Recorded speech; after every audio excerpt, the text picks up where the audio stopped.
is the only reason we can now send American. যুক্তরাষ্ট্রের president নির্বাচনে Trump বিজয়ী হওয়ার পর থেকেই তার প্রশাসনে ইলন মাস্ক কোন পদে নিয়োগ পাবেন তা নিয়ে চলে নানা আলোচনা। অবশেষে মার্কিন ধনকুবের মাস্কের জন্য নতুন একটি বিভাগই খুলে ফেলেন ট্রাম্প। সরকারি দক্ষতা উন্নয়ন বিভাগের দায়িত্ব পেয়েই একের পর এক সিদ্ধান্ত নিতে দেখা যায় মাস্ককে। সেই ধারাবাহিকতায় এবার মার্কিন অর্থায়নে পরিচালিত ভয়েস অব আমেরিকা ও রেডিও ফ্রি ইউরোপ গণমাধ্যম দুটি বন্ধের প্রস্তাব দিয়েছেন মাস্ক। যুক্তরাষ্ট্রের ত্রাণ সংস্থা USAID বন্ধের পরিকল্পনার মধ্যেই এই আহ্বান জানানো হলো।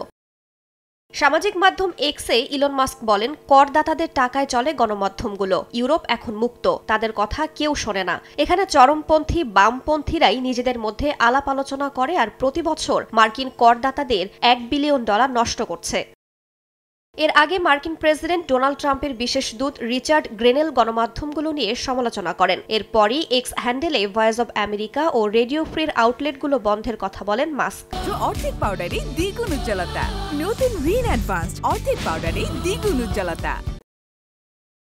রেডিও ফ্রি ইউরোপ বা রেডিও লিবার্টি 1950 সালে ইউরোপে আমেরিকাপন্থী এবং সোভিয়েত বিরোধী খবর প্রচারের জন্য প্রতিষ্ঠিত হয়। এটি CIA দ্বারা পরিচালিত হতো। শুরুর দিকে গণমাধ্যমটির নাম ছিল রেডিও লিবারেশন ফ্রম বলশেভিজম। পরে 1956 সালে রেডিও লিবারেশন নামকরণ করা হয়। বর্তমানে এটি রেডিও লিবার্টি নামে পরিচিত।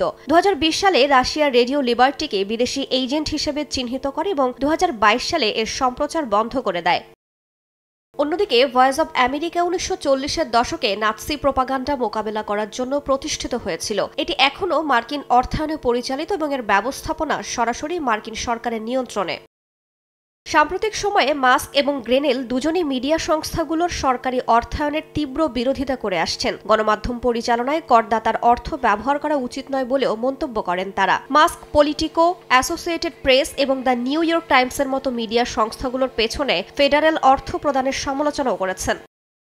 রুশ গণমাধ্যম RTর এক প্রতিবেদনে বলা হচ্ছে, ইলন মাস্কের দল এই অর্থ প্রদান বাতিলের জন্য কাজ করছে। হোয়াইট হাউসের প্রেস সেক্রেটারি জানান, সরকার পলিটিকো সাবস্ক্রিপশনের জন্য $8 মিলিয়নেরও বেশি অর্থ প্রদান করেছে। 2024 সালে ভয়েস অব আমেরিকার জন্য বাজেট ছিল $26.75 কোটি মার্কিন ডলার, আর রেডিও লিবার্টি পরিচালিত হয়েছে $14.22 কোটি মার্কিন ডলারে। রাইসা জান্নাত, সময় সংবাদ।